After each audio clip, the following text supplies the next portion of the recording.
Celefais. De Howard Phillips Lovecraft.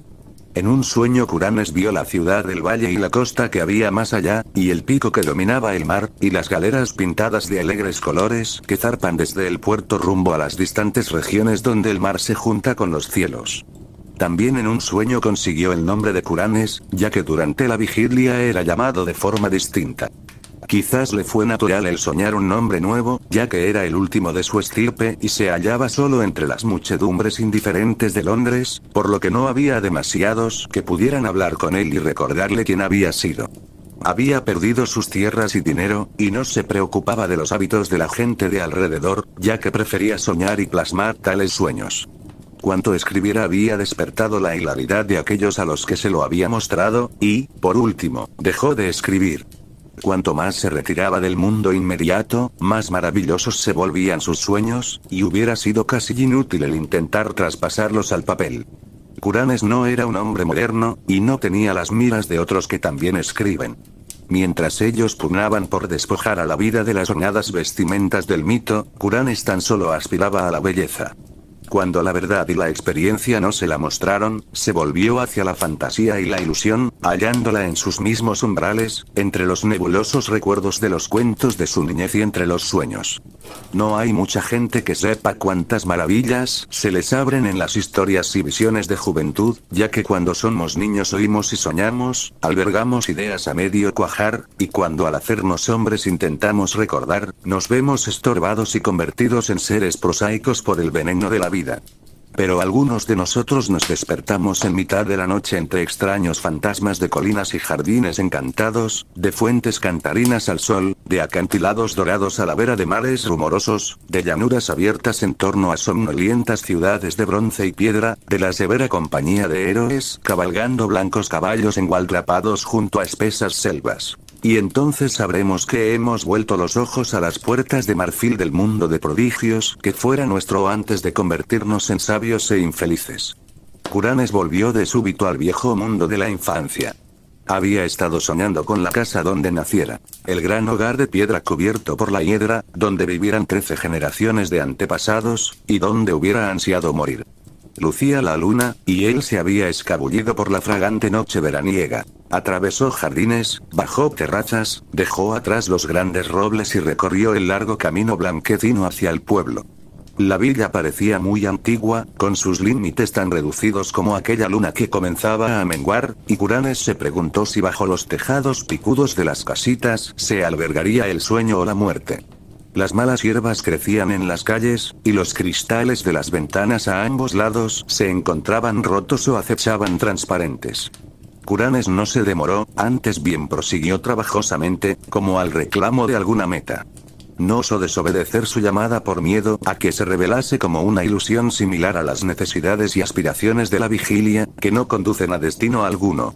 Luego se sintió atraído hacia un callejón que salía del casco de la ciudad rumbo a los acantilados del canal y alcanzó el final de las cosas, el precipicio y el abismo donde el pueblo y el mundo entero se desplomaban abruptamente en una vacuidad sin sonidos de infinito, y donde el cielo por delante se hallaba a oscuras, despojado de la menguante luna o de las acechantes estrellas. La confianza le urgió a proseguir sobre el precipicio, en el abismo por donde descendió flotando, flotando, flotando. Pasó oscuridad, incorporeidad, sueños no soñados, esferas débilmente iluminadas que podían ser sueños soñados a medias y burlones seres alados que parecían mofarse de los soñadores de todos los mundos. Entonces pareció abrirse una falla en la oscuridad de delante y vio la ciudad del valle, refulgiendo de forma radiante a lo lejos, lejos y abajo, con el trasfondo del mar y del cielo, y la montaña cubierta de nieves al pie de la orilla.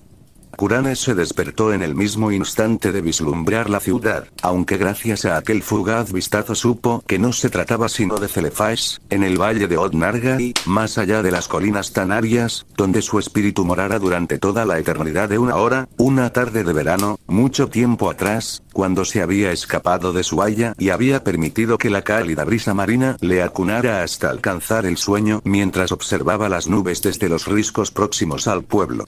Entonces se había resistido. Cuando lo encontraron, lo despertaron y lo llevaron de vuelta a casa, ya que justo al despertar había estado al borde de embarcar en una galera dorada rumbo a esas seductoras regiones donde el mar se reúne con el cielo. Y ahora se sentía igualmente molesto de despertar, ya que había reencontrado su fabulosa ciudad tras 40 fatigosos años. Pero Kuranes volvió a Celefais 3 noches después.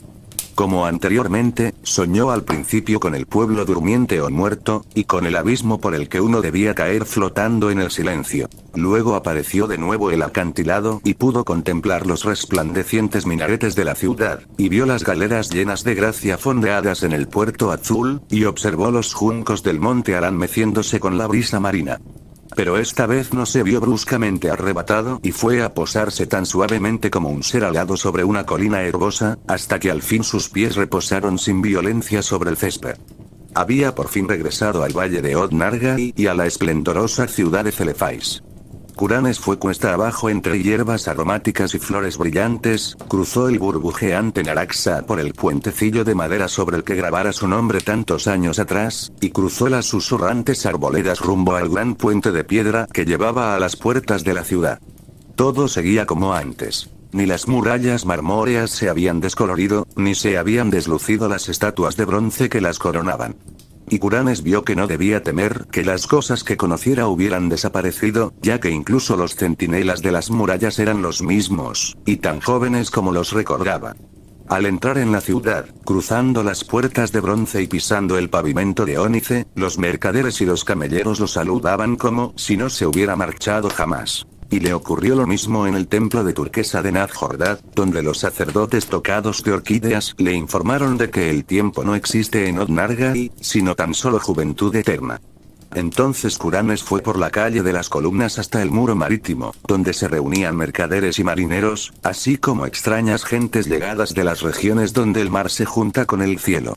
Allí estuvo largo rato, oteando sobre el puerto brillante donde el oleaje centellea bajo un sol desconocido y donde se encuentran listas para zarpar las galeras de lugares lejanos.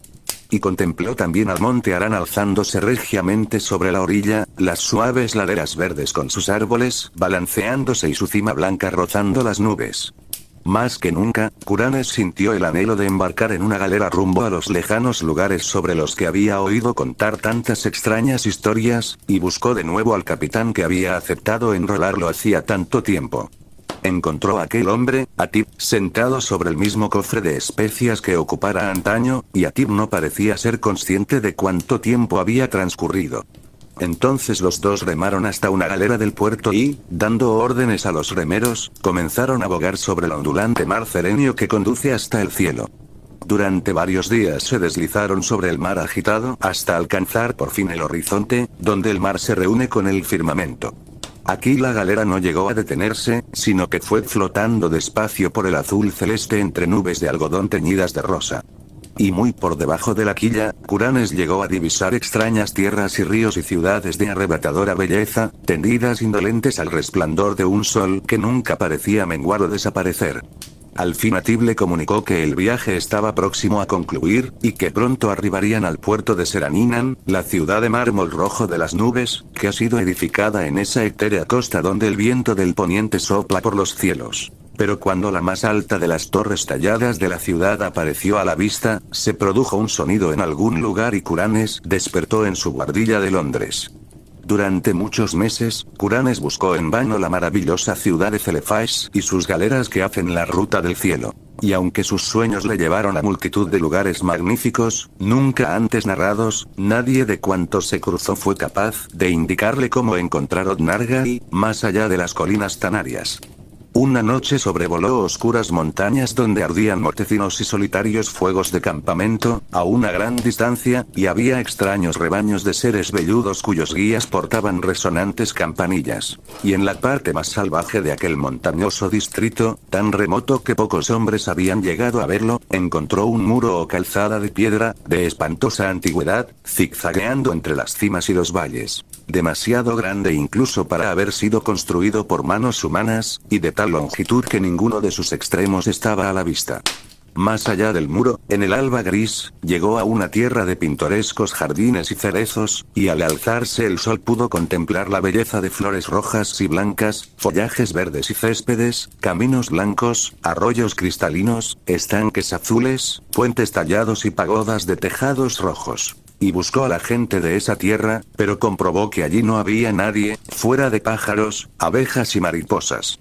Otra noche Kuranes se acercó a una escalera espiral de piedra, húmeda y sin fin, y llegó a una ventana de una torre que dominaba una gran llanura y un río a la luz de la luna llena, y en aquella silenciosa ciudad que se extendía por la orilla del río creyó columbrar algún rasgo o aspecto nunca antes visto.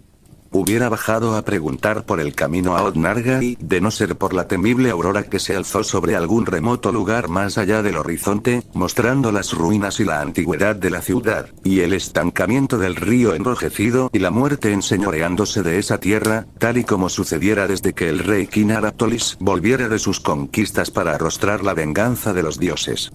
Así que Kuranes buscó infructuosamente la maravillosa ciudad de Celephais y sus galeras que bogan hasta Seraminan a través de los cielos, presenciando mientras tanto multitud de maravillas y escapando en una ocasión por los pelos del sumo sacerdote que no puede ser descrito, aquel que porta una máscara de seda amarilla sobre el rostro y mora solitario en un prehistórico monasterio de piedra en la fría meseta desértica de Len. Según crecía su impaciencia durante los pocos acogedores intervalos de vigilia, comenzó a comprar drogas para prolongar sus períodos de sueño. El hachís resultó de gran ayuda, y una vez lo condujo hasta una parte del espacio donde no existen formas, pero donde gases resplandecientes estudian los secretos de la existencia. Y un gas violeta le dijo que esa parte del espacio se encontraba más allá de lo que se conoce como infinito. El gas no había oído hablar anteriormente de planetas u organismos, pero identificó sin dificultad a Kuranes como alguien procedente de ese infinito donde existen materia, energía y gravitación. Kuranes se sentía ahora sumamente ansioso de volver a esa Celephais salpicada de minaretes y aumentó sus dosis de drogas, pero finalmente se le acabó el dinero y ya no pudo comprar más. Entonces, un día de verano lo desahuciaron de su guardilla y vagabundeó indefenso por las calles, pasando por un puente hasta un sitio donde las casas resultaban cada vez más míseras. Y entonces llegó la culminación, y se encontró con el cortejo de caballeros llegados de Celephais para llevarlo allí por siempre. Apuestos caballeros eran, a horcajadas sobre caballos ruanos y revestidos de brillantes armaduras y tabardos de curiosos blasones. Resultaban tan numerosos que Kuranes estuvo a punto de confundirlos con un ejército, pero su jefe le informó de que habían sido enviados en su honor, ya que era él quien había creado Odnarga y en sus sueños, por lo que sería nombrado su dios supremo para siempre. Entonces brindó un caballo a Kuranes y lo emplazaron a la cabeza de la comitiva, y todos cabalgaron majestuosamente por las calles de su rey camino de la región donde Kuranes y sus antepasados nacieran. Era algo muy extraño, ya que cada vez que pasaban por un pueblo a la luz del crepúsculo tan solo veían las casas y pueblos que Chaucer y gentes aún anteriores podían haber contemplado, y a veces veían a caballeros en sus monturas, acompañados de pequeñas compañías de secuaces. Al caer la noche viajaron más ligeros, hasta que pronto parecieron volar de forma asombrosa por los aires. Con la débil alborada llegaron al pueblo que Kuranes viera vivo durante su infancia y que ahora estaba dormido o muerto en sus sueños. Ahora vivía, y los pueblerinos más madrugadores les hicieron reverencias mientras los jinetes cruzaban ruidosamente las calles y torcían por el callejón que iba a parar al abismo del sueño. Previamente, Kuranes había entrado en tal abismo solo de noche, y se preguntaba por su aspecto durante el día. Así que oteó ansioso mientras la columna se aproximaba al borde. Cuando galopaban por la pendiente hacia el precipicio, un fulgor dorado se alzó en alguna parte del oriente y cubrió todo el paisaje de resplandecientes ropajes.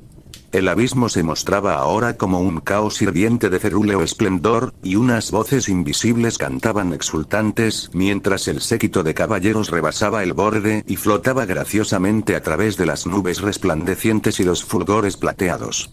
Los jinetes flotaron sin fin, sus monturas hollando el éter como si galoparan sobre arenas doradas, y luego los vapores luminosos se abrieron para desvelar una luz aún mayor, el brillo de la ciudad de Celephais y de la ribera de más allá, y el pico nevado que dominaba el mar, y las galeras alegremente pintadas que zarpan rumbo a las lejanas regiones donde se juntan el mar y el cielo. y Curanes reinó desde entonces en Odnargai y todas las regiones cercanas del Sueño, y estableció alternativamente su corte entre Celepais y la Seraninan, la ciudad de las nubes. Aún reina allí, y reinará feliz por siempre, aunque bajo los acantilados las mareas del canal agitaban burlonas el cuerpo de un vagabundo que pasara dando traspiés por el pueblo medio desierto al alba. Jugueteaban burlonas y lo zaherían contra las piedras bajo Trevor Tower, cubierta de hiedra, donde un fabricante de cerveza particularmente paleto disfrutaba de una atmósfera comprada de extinta nobleza. Fin.